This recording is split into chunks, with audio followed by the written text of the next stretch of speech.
program today is, I think, exceedingly interesting. A conversation on a city manager. I've asked Kenneth Kriz, the UIS Distinguished Professor of Public Administration, maybe US too, I don't know. One can hope. And he is also the director of the Institute for Illinois Public Finance. Joined us here in Springfield from Wichita State University. And at this point, I will turn the program over to Professor Kriz. Thanks, Bob. So welcome. Thanks for coming out and engaging in a discussion about city management and the council manager form of government. We have two distinguished speakers today, Stephen C. Carter and John C. Phillips. Stephen on my right and John on my left. They're both senior advisors with the City County Management Association. I'm going to do a quick intro for them and then turn it over to them. Steve Carter retired 5 years ago as city manager in Champaign. Prior to that, he had been city administrator in Moline for 6 years and assistant city manager in Sioux City, Iowa for 5 years. Steve has a BS degree from Indiana State University and a master's in political science and municipal administration from the University of Iowa. John Phillips, to my left, served as city manager of Rock Island from 1987 until he retired in 2011. So a short term. 25 years. 24 years. Before that, he worked, he was the first city administrator in the city of Rockford, so a slightly different title and duties. John has a BA from Loras College in Dubuque and a master's in public affairs from Northern Illinois University. So without further ado, I will turn it over to John for the start of the presentation. All right, thank you very much. It's a pleasure to be here, talk about municipal government. This has been my life, and so this is talking about council manager form of government is just about as interesting as, for me, as curbs and gutters and sewage treatment plants and all that kind of thing. So thank you for being here today. And technology worked. I'm very appreciative. Got into a little bit about our background. I won't cover that, but senior advisors, I'll tell you a little bit about what Steve and I do as senior advisors. There's two things, basically, that are responsibilities. One is to be available to other city administrators, county administrators, city managers to provide advice if they need it. Sometimes it's lonely. Position, and we get contacts from time to time. We attend the meetings, things like that, be available for them to address any issues that they might have. The second thing we do is provide support for professional local government in Illinois, and we do that in forums like this. I personally participated in similar kinds of conversations in Freeport, Illinois, when they we're considering changing their form of government, and in Dixon, Illinois, spent quite a bit of time there talking to citizens about the forms of government and what options they might want to consider. And Rock Island County, for the first time, established the position of county administrator, and so helped them prepare the ordinance and move ahead. But you know, we spent a lot of our careers in local government, and we really believe strongly in professional local government. And so what we can do to support that effort throughout the state is what we do. So there are three forms of local government and state statutes in Illinois. The mayor-council form is where the citizens elect the city council, and they elect a mayor, and they hire a city manager to have the administrative and executive authority to operate the city. And we'll get into more detail about that option as we go further in the presentation. The second is the mayor-council form of government, where the mayor is typically elected at large Council members are elected by ward. They have legislative authority and policy-making authority. The mayor has the administrative and executive authority under a mayor-council form of government. The third option is the commission form. And I understand Springfield at one time had the commission form of government. And there's still several communities in Illinois, particularly southern Illinois, has some commission forms of government that remain. And that's basically where the departments have legislative authority and they have executive authority. So you have a commissioner of public works or you have a commissioner of public safety. And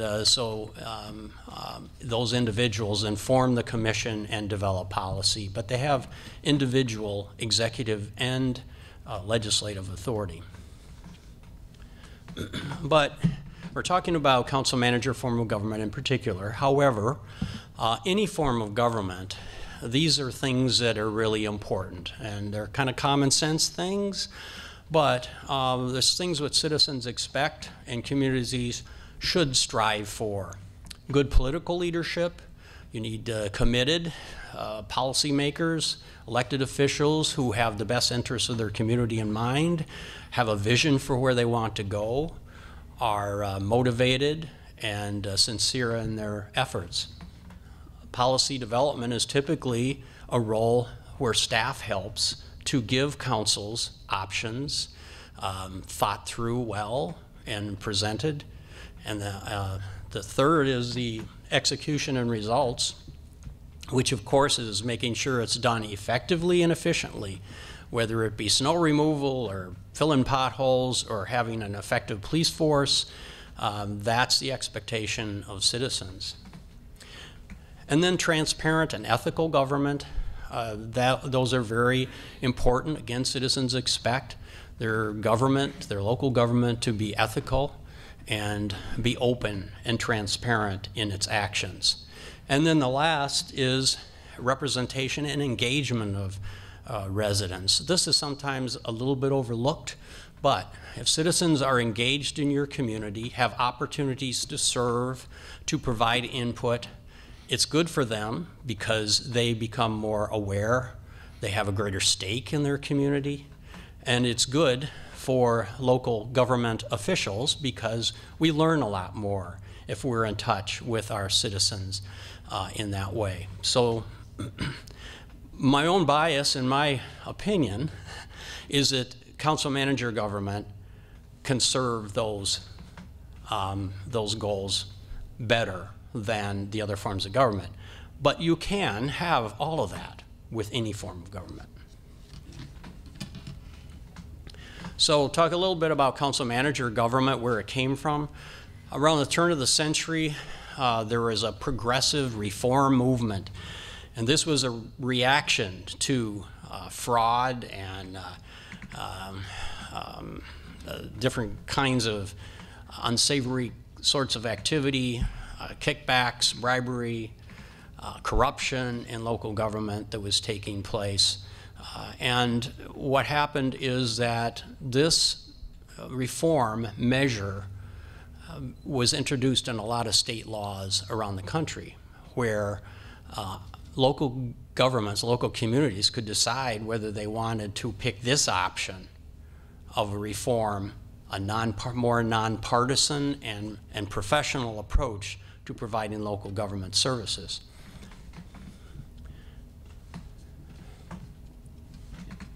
So it's not that bizarre. It's a structure that's very similar to what all of us understand when we think about corporate America or any corporation. You've got shareholders that are, you could compare to the citizens who elect a city council, which is similar to a board of directors. The board of directors has a chairman, which is similar to a mayor, and they hire a CEO that is similar to a city manager. And if you think about school boards, we don't question the form of school boards. Typically, they're elected by the people. They have a president on the school board, and they hire a school superintendent, a professional who understands education and administration of education. Well, it's very similar with the council manager form of government. So the manager's role, first of all, he's an at-will employee, the city manager position. I used to joke that my job security was 4 votes on a Monday night. And we had seven-member council. That's why it was 4. You would have 5, right? Yes. Steve? Okay. Yeah. That's the way it is. The council should have the ability to terminate a city manager for any reason. And their main responsibilities are to execute the policies of the council, provide recommendations to the council, provide options for policies to the council, and then carry out those recommendations or those policies that are adopted by the elected body, because the city manager works for them. The elected officials, the legislators, they're purely policymakers.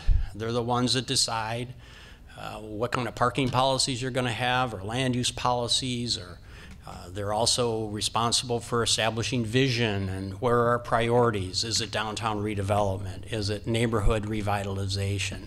You know, what are the most important things we want to accomplish? That's all in the legislative area. The chief elected's role in this form of government is basically the lead policymaker. They have tremendous influence in terms of what is that vision, what are those policies. They weigh in on those policies. They are the face of the community. When you have a visit to Springfield over legislative issues, it's the mayor of a council manager form of government who comes. You know, I used to come, but I'm support really for the mayor, but it's the mayor's face. He's the presenter. He's the one that interacts with elected officials. So out of city as well as in the city, he's a chief spokesperson. And typically it's his vision or her vision that establishes the direction for the council, and also sometimes serves as trying to get the council to work together to have a consistent and coordinated policy and effort.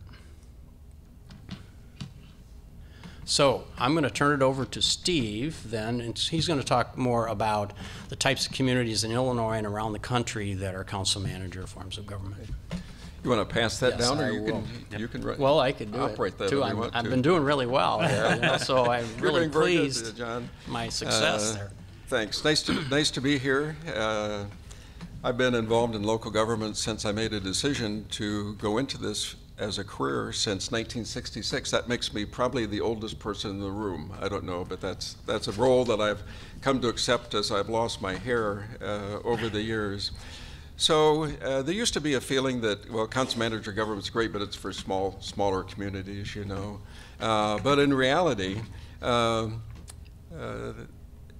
you take a look at across the country what kind of local government form cities have, you can see that actually council manager government is the predominant form of local government in the United States, where almost half the cities above 2,500 have council manager government, and then the mayor council is after that.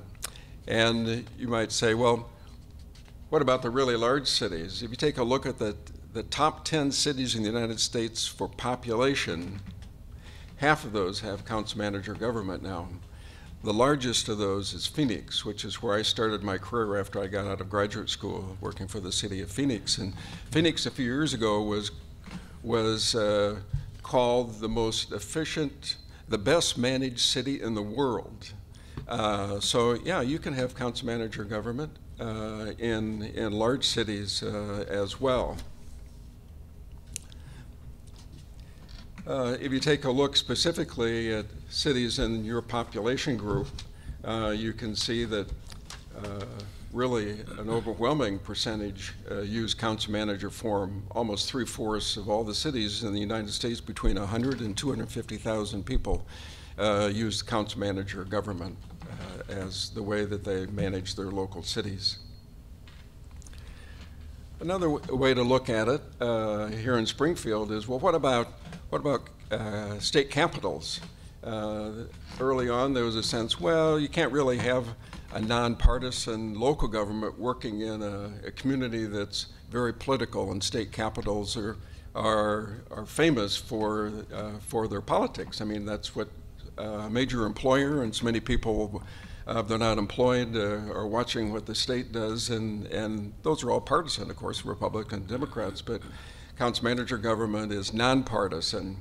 But as you can see from the list here, here's a list of all the state capitals in the United States that have council manager government.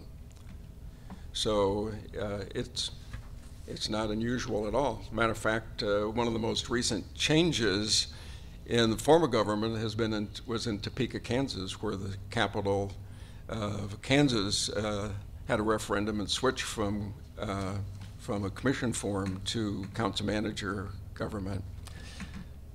So what about Illinois?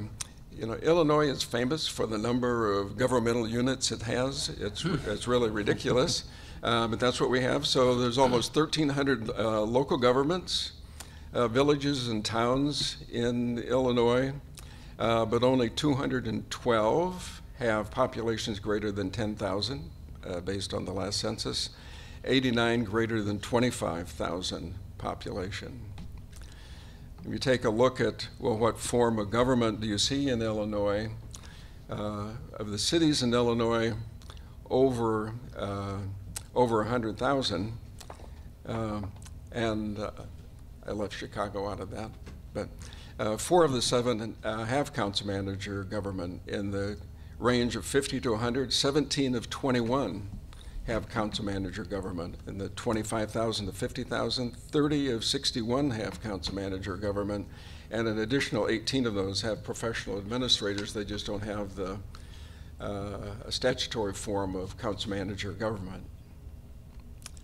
So if you take a look at the cities between 100 and 250,000 in Illinois, these are old numbers. They're in the order of their population in the last census, but with an updated population figure, so they're not quite in order of population, but you can see which cities have council manager form and which have mayor council form. So Joliet, Naperville, Peoria, and Elgin are the 4 cities in that population range that have council manager government. So some of the benefits of council manager government, one of them would be flexibility, because community has an opportunity they elect their mayor and their city council just like every other community does, but they hire a manager, you know, that has the experience and the talent to address the issues facing that particular community. And I know when I was in Champaign, I had worked with 4 different mayors, and every mayor had a different skill set. And I had one mayor say, you know, I've never prepared a budget in my life. And so as mayor, how would all of a sudden I be competent to prepare a budget? So, well, the staff does that. You know, the city manager's in charge of that. They do that according to the policies and the instruction of the city council, but the details all get worked out by the manager and staff. And another mayor who was very policy oriented. He always had 4 or 5 key issues that he thought the community should address, and he focused all of his time on that. Well, the other stuff all had to get done by other people. I had a mayor that was very much interested in kind of public relations, so he liked to be on TV and talk to a newspaper and community groups and things like that. So he could care less about policy and the other things. And so, well, you know, all these things are important, but depending upon the skill set that the mayor and the council members brought, the staff, the manager has to kind of be able to fit in and fill all of those other gaps that need to be filled. So typically there were very clear roles, and the council is policy oriented, interacting with the public, responding to constituents. The staff is more concerned with, okay, let's take the policy of the council, what's the best way to do that, and make sure that gets done efficiently as possible and within the resources that are available. And as we've seen, John and I have seen in our career, where you have professional administration working with dedicated elected officials, and you have some continuity of that leadership over a period of time, those are the cities that are going to be successful in making their community great places to live. And which, just based on our experience working in different communities, some of the elements of success, again, I keep telling people, this isn't complicated. Sometimes people try to make working in organizations more complicated than it needs to be. A lot of it's just common sense. And in the local government realm, the whole idea that we have to work as a team.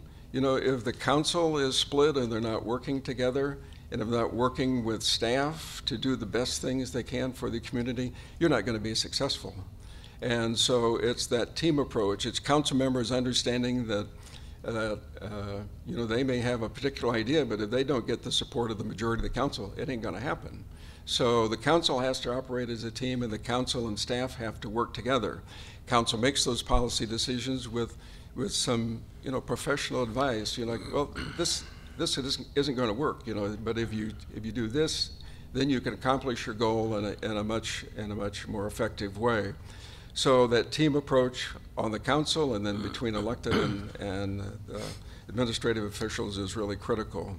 Having the clear lines of responsibility and accountability so that everybody knows kind of what they're supposed to do. It's like a sports team. I mean, every player on a soccer team or a baseball team has a role, and so having people understand what their role is and act consistently with that is really important. And the nice thing about council manager government is something goes wrong, the city council knows who to take to task to get that corrected, because the manager's in charge of the whole organization. And if something happens in the police department, well, the council looks to the manager, you need to fix this. And it's not a question of a city council member going into the public works department and telling the public works director what to do, and then another council member telling him something else different to do, and the mayor telling him something else different to do. It's looking to the city manager, you need to go out and fix this, and if you don't, why, we'll find another manager who will. Pretty simple, pretty simple. The other thing that you see in council manager cities is the role of the city council is much more important. Again, because every policy gets made by a majority of the council. And we have a mayor-council system. Every mayor-council city that I've aware of and talked to the officials, the council members feel like they don't count because the mayor runs things and they don't really have much voice in terms of how things actually happen. But in a council manager city, the council really becomes the focal point of all the major decisions that get made. The mayor, helps coordinate that, he helps make that happen, he communicates that in the community, but it's really the council that has that responsibility. The mayor continues to have really critical roles, as John was talking about. In most cases, he's the face of the city. He's explaining to citizens and what the policies are and why they're there, and gathering that feedback from them, meeting with other elected officials. We all live in communities that have a lot of different governments, and so that intergovernmental role is really critical for them as well. And then the operations basically in the hands of the professionals who are trained and have experience in actually running the day-to-day operation of the city. And one of the things that I've found helpful as I've talked to city council members and staff people and other groups I'm a part of is just the whole idea that our team can be great, and that's just a matter of some very simple concepts. We need clear goals. We have to have defined roles so that people know what their role is. We have to have competent execution of what we're trying to accomplish. You need a positive attitude, motivation for people to work together, and maybe most importantly, you have to have trust. You have to be able to trust people to do the honorable thing, to work together, to follow through on their commitments. And with those attributes in place, why, you're going to be very successful in whatever you undertake.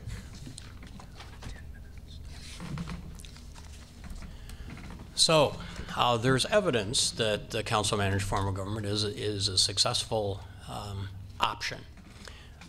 There's been studies that have been performed, but this covers a couple of them. But 2/3 of Moody's AAA bond-rated cities are run by professional local government managers, and most of those operate under the council manager form. IBM did a study a few years ago, and I have to admit I don't know the details of how the study was done, but they concluded that cities operating under council manager form of government are 10% more efficient. The National Civic League had endorsed the council manager form of government since 1915, and most of the communities that receive the All-America City Award are council manager forms of government.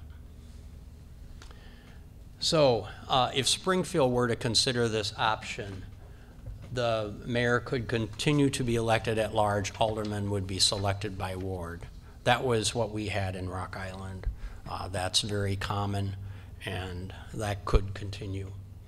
The mayor would have the same limited authority in terms of vote. Right now it'd probably be veto, and then an extraordinary vote is required, then the mayor votes. That would not need to change in any way. Steve made this point. The aldermen have a greater role under council manager form of government because they share oversight of the operations as well as legislative and policy-making authority. I've found, working in both the mayor-council form of government in Rockford and then the council manager form of government in Rock Island, is the mayor and council are more on the same team under council manager form of government. They share in policy making, they share in oversight of the operations, so they're more on the same team. In the mayor-council form, often they do not feel like they're on the same team. The mayor is executing and administrating, he's responsible for the operations, and the council sometimes doesn't feel like they have the information about what's going on. But that is a kind of a subtle distinction that is an important one. Many local governments reduce their costs with competent management. But how do you pay for this? Because anytime that this comes up in a referendum, you say, oh, these high-priced city managers, you know, it's going to be. But, you know, you can, sometimes competent management can result in savings. And it could be enhanced revenues, it could be figuring out how to lower costs. There are many examples in my career that I could point to, and I'm always prepared to point to them in case a council member asks me that question. What did you do in the last year? And so there are opportunities that, one thing about a city manager, they're always looking. They're always focused on how to be more effective and more efficient. So they're talking and reviewing with department heads. Okay, what's this budget thing? Wait a minute, you told me last year that story, now you're telling me this. I mean, it's, that is your job full time, to try to figure out how to be more effective and how to be more efficient in the operations. So the last point I want to make before we open up, well, there's one more slide, but economic benefits, economic strategy. Certainly it's a city manager's role to recommend a strategy. It's a council and the mayor's role to adopt, you know, what is our focus on economic development. But in my experience, CEOs of companies often are more comfortable dealing with a professional city manager. You've had the same, a lot of times, a lot of the same training. You speak somewhat the same language. They trust that you're not partisan, you're not a politician, and they're also very concerned about confidentiality. So the mayor has an important role in that by the introduction and show support right there. But when it comes to delivering a project, they're often more comfortable with dealing with a professional city manager because they know you're the one that's going to make sure it happens on time, within budget, and within their planned schedule. So I found that has been the case it was the case in my career. The last thing I'm going to cover before we open up for questions is the code of ethics. When you go with a council manager form of government, you hire a city manager, a code of ethics goes with us, and it is enforced by the International City County Management Association. And these are just some of the tenets that I picked to put on this slide, but you know, obviously honor and integrity, the elected representatives get the credit, no political activity. Those are really important things, and our members are penalized, and they can be it can be publicly censured if they violate the code of ethics. And this is what citizens expect from their local government leaders, and this is what we think we bring to the table as professionals. And that's very, very important to those of us who've made this a career as local government professionals. I'll tell you, when I was in Dixon, the citizens bought into this big time. You know, they'd seen the dark side, and and I think that referendum passed by 80% to go to council manager form of government. More questions? Well, thank you very much, first of all, for your presentations. So the way that we're going to work today is that I'm going to kind of take over and ask a few questions of our guests, and then we'll turn it over to audience questions. So my first question is just a basic one. So you've both served as city managers and as city administrators. Can you talk about the difference between the two, just kind of clarify, is there a difference, or is it just simply a title? Well, you know, it's possible for many of the responsibilities will be the same, for sure. If you're administrator, you're working for the mayor. You're not working for the city council as a whole, you're just working for the one person. And so it's really critical that the two positions really work closely together, because it's possible that, you know, the mayor still has the statutory responsibility. So the mayor may be giving department heads one set of instructions that may be different than the city administrator. So that's part of the issue there, is just you know, you really have two bosses, and unity of command idea, you know, well, you should only have one boss. So you have two bosses that hopefully they're working together and they're saying the same thing to you, but sometimes that's not always true. And if you're a city administrator, well, your position's created by ordinance, and so the next mayor may come in. This happened in Urbana. They had a chief administrative officer position for a number of years. They elected a new mayor. She fired the administrator, which she was perfectly capable of doing, and never appointed another one. And then most recently, the most recent mayor came back in and reestablished the position again. And so that's the difference. You don't really, the work that you do really isn't specified by statute. It's just whatever the current mayor would like it to be, basically. Okay, John, you want to? I think Steve covered it very well. Okay. Now, being the academic, one of the first things I did when I was given this assignment is go out and try to look at the academic literature on this topic, and I found that there were a couple of themes that kind of ran through the literature. First of all, city manager or council manager form of government seems to be much stronger in terms of execution and transparency, the type of things you talked about, John. But one of the big questions was on representativeness and input.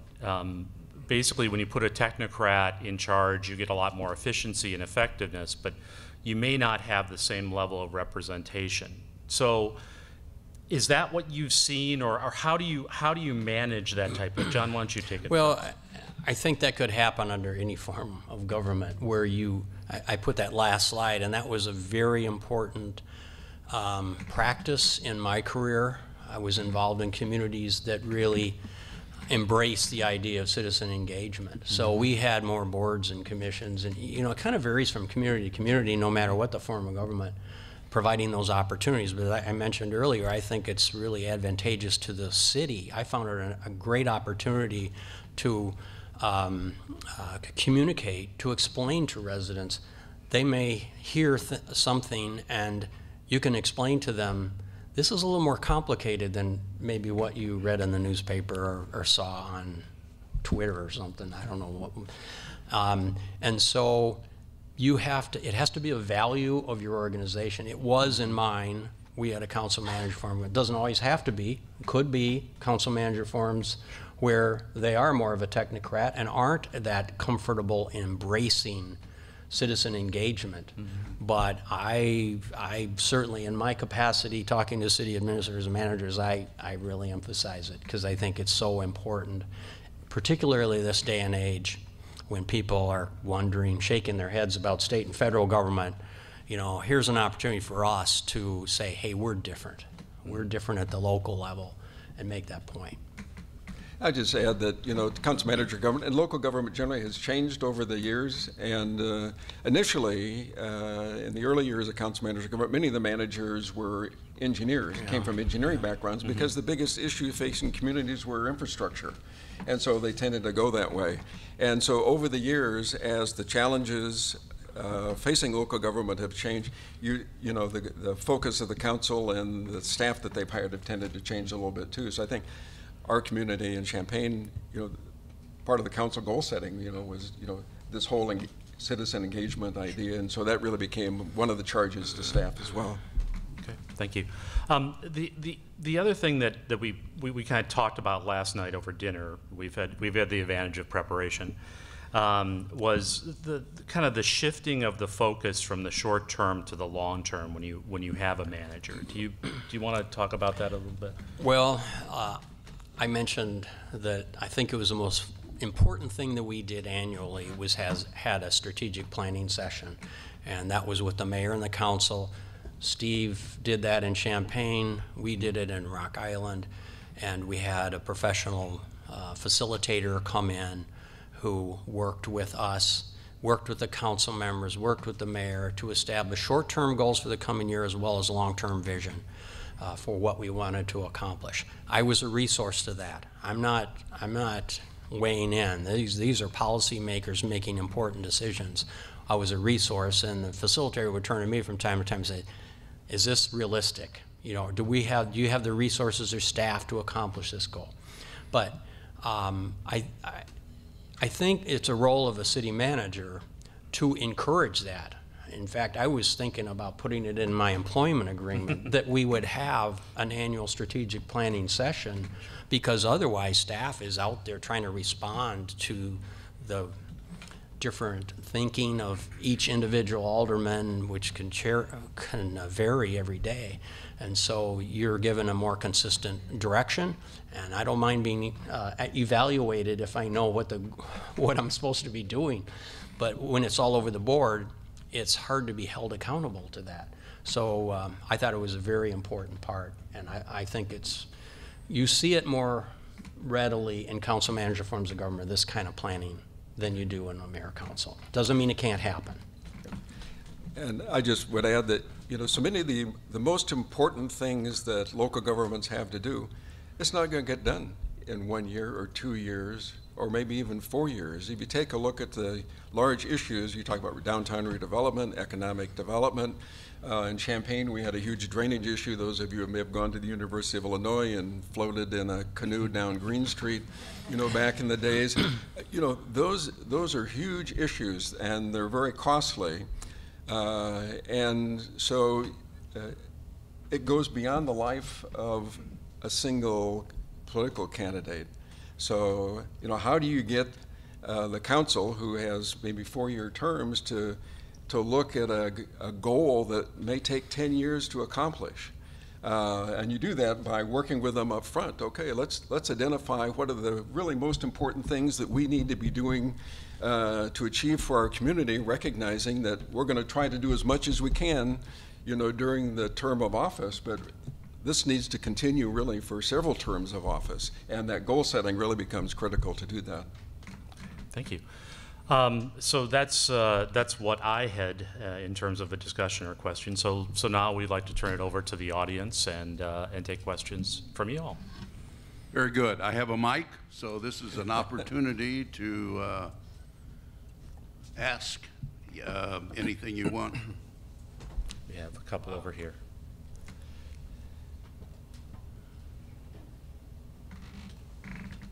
Well, thank you very much. Very interesting discussion. I happen to be a person who lives in Springfield and works in Peoria for 30 years. Peoria has a city manager with 3 deputy managers. And I interact with people in Peoria all the time. And the bottom line is, what is the outcome for the ordinary citizen if we switch governments? Right. And as I look at Peoria, it has the same problems we have. Budget problems, school problems, safety problems, out-migration problems, out-migration of more energetic people to the suburban areas and that sort of thing. So it has the same problems. And when you compare a city manager versus our particular system, it seems like the outcomes are the same, in Illinois at least. You know, you can look at Phoenix or some other place where there's a lot of exogenous factors. But when you look at something like Illinois, the outcome is the same in between Springfield and Peoria.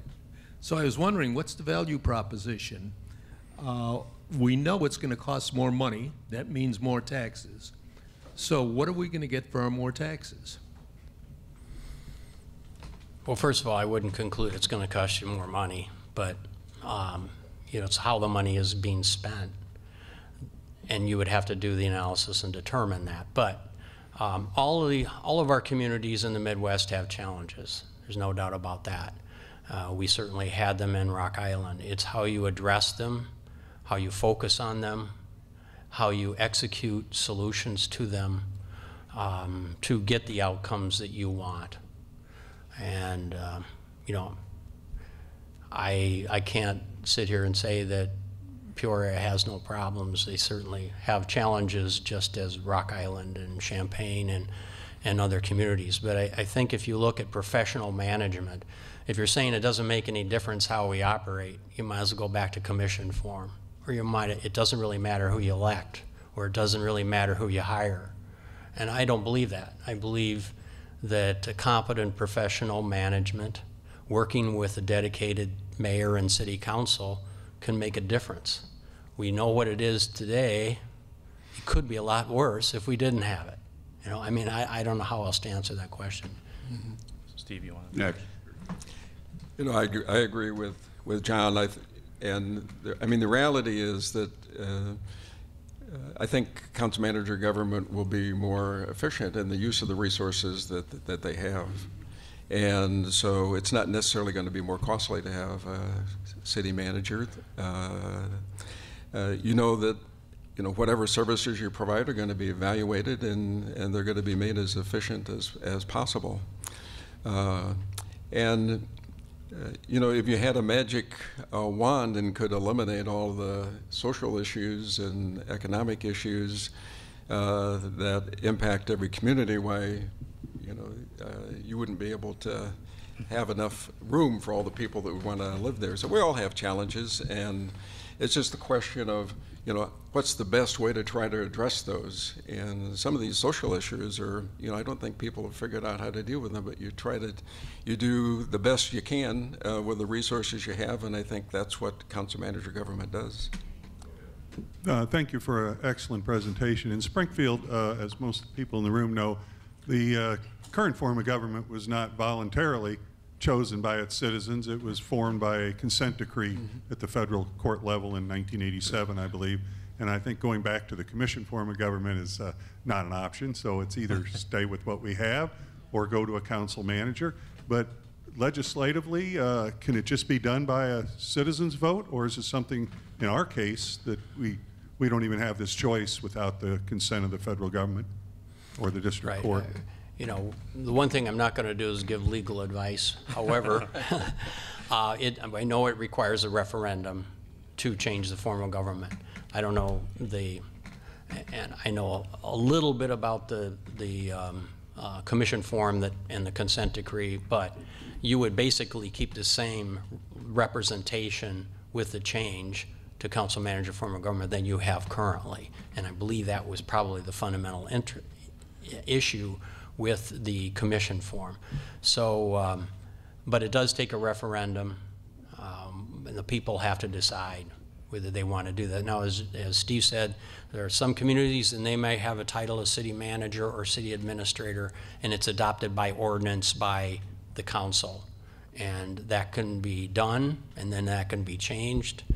But our recommendation would be, if you're going to do it with a referendum, because that will authorize certain duties, responsibilities as specified in statute for the role of city manager, for the role of mayor, for the role of city council. That way it's got permanence, and it's a lot easier to attract qualified people too for the job, because they know what it is today and they know what it's going to be tomorrow. Whereas an administrator or a manager that's where an ordinance has established a position, you don't have that certainty. Next question. Next. Kent. Just to follow up, talk for a minute about getting to the referendum. Is this something that you'd have to get 6 votes on the city council, or is it possible to do this by citizen petition in terms of the community putting a binding referendum on the ballot? I think the council can do it. I don't know whether it requires an extra vote or not, but most referendums are initiated by petition. So circulating petitions and getting citizens to sign, and I don't know the number offhand. A certain percentage of the votes in the last mayor's election is how it's calculated, and you know, there's a lot of work that's involved in doing that. And John's worked with a couple communities. I worked with Danville a little bit. You know, provided some advice to them about when they went through the referendum a year ago. But it's a great opportunity to get out and find out what people are thinking, and also to help educate them, because the average person really probably doesn't understand the differences between the forms of government, what the advantages and disadvantages might be. Next question. Yeah, Bill.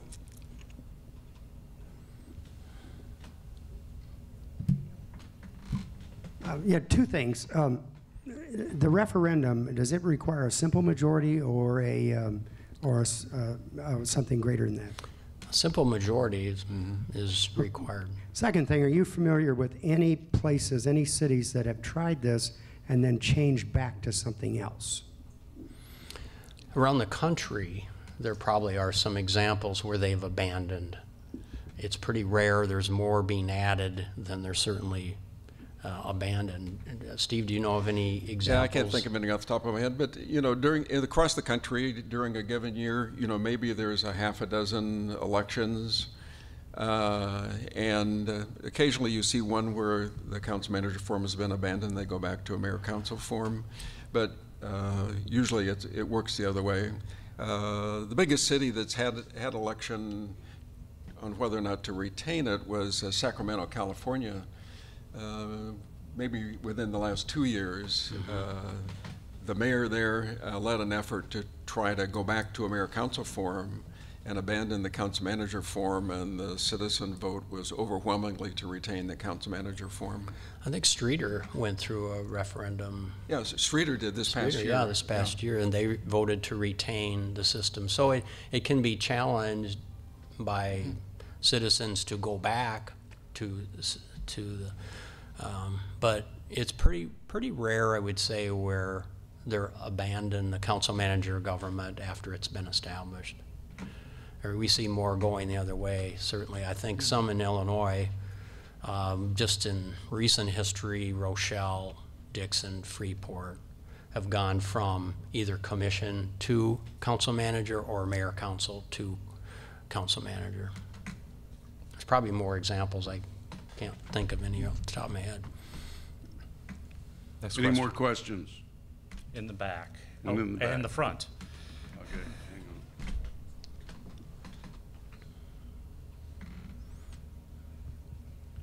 So it sounds to me like a lot of the advantages of the manager form that you guys have articulated come down to having a good manager in place, someone who's effective, someone who's got good management instincts and things like that. My question then is, in effect, what would the difference be between a manager form and our current form if we just had a mayor's staff who had those same kind of instincts and those same kind of effective qualities? Well, it gets back to the importance of the manager working for the council and the mayor, I think, is a very critical thing, because you are working with the policymakers as well as the mayor. And again, they're more on the same team than if you are a staff person in the mayor's office. I actually was working in the community development department in Rockford, and there was an election, and the mayor wanted me to work in his office in a position like you're talking about. And I said, that's it had traditionally been a very political position, but he felt he needed help. He was a mayor of a big city, and he wanted somebody who had experience and education and knowledge in administration of municipal government. And I said, I can't work in the mayor's office in that kind of capacity. He said, well, what if we created a position of city administrator? And he did. He recommended that. The council passed it. Actually, it was a 10-10 vote to establish the position, and the mayor broke the tie. And as a young guy, I said, well, no problem. And they put a one-year sunset provision on it. If I didn't perform in the first year, it would have been eliminated. And I took it, and it still exists today.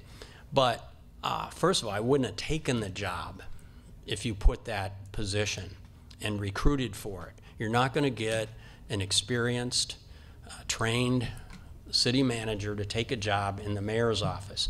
I remember trying to recruit for public works directors in the mayor council form of government when I was administrator, and they'd say, what's left in the mayor's term? If he had less than 2 years, you're looking at very likely there'd be a change. So it was harder to recruit professional staff. I say this, I had professional people working for me in Rock Island that I never could have recruited for and retained in Rockford because of the different form of government. It was just that's more partisan, political, and they wouldn't have come. The council manager form of government gave them, they wanted to know whether I'm going to stay, but the elections didn't really affect them in Rock Island like it does in a mayor council form of government. So I don't know that answered your question. It's a long roundabout way. Let's try and get the question here in the front. Thank you. You talked about strategic planning and long-term planning being difficult with a council that's around for maybe 4 years. Could you speak to the idea of term limits, whether or not you think that's a good idea for a council versus the election? If the people continue to elect them every 4 years, that means they're doing a good job and like it. So with your experience, could you speak to that? Steve, do you want to take that one on? That's like, that's a tough question because the idea of continuity is valuable, having continuity of policy over a period of time. And when I went to Champaign 10 years later, a majority of the council was still the council that hired me. And so there was a lot of continuity during that period of time, and we got a lot of stuff done. If there would have been term limits, some of those folks probably wouldn't have been there for that 10 years. So the advantage of not having term limits is, and letting the citizens determine, the length of the term, there's an advantage in terms of continuity of policy.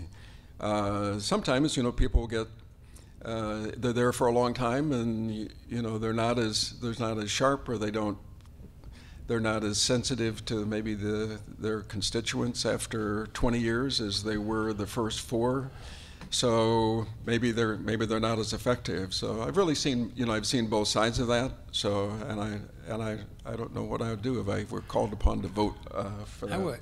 I would say I look at it differently at the state and federal level than I do at the local level. I mean, what you see, I've kind of gone back and forth on that whole issue because, as Steve says, I'd hate to see some really competent, great elected officials just be out of office because of their term limit at the local level, and the voters have an opportunity to vote against them if they're not working with their constituents. But I think what you see more at the state and federal levels are the relationships with lobbying groups and this kind of thing, and the money and all that kind of enters in the picture.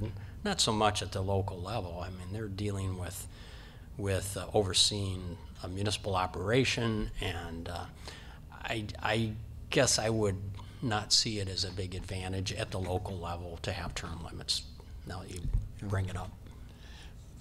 Why don't you go ahead, Professor, and wrap it up at this time with the gentleman? Okay. Well, I think we can all thank John and Steve for their comments and sharing their experiences with us. So, join me in a round of applause. Thank you. Thank you.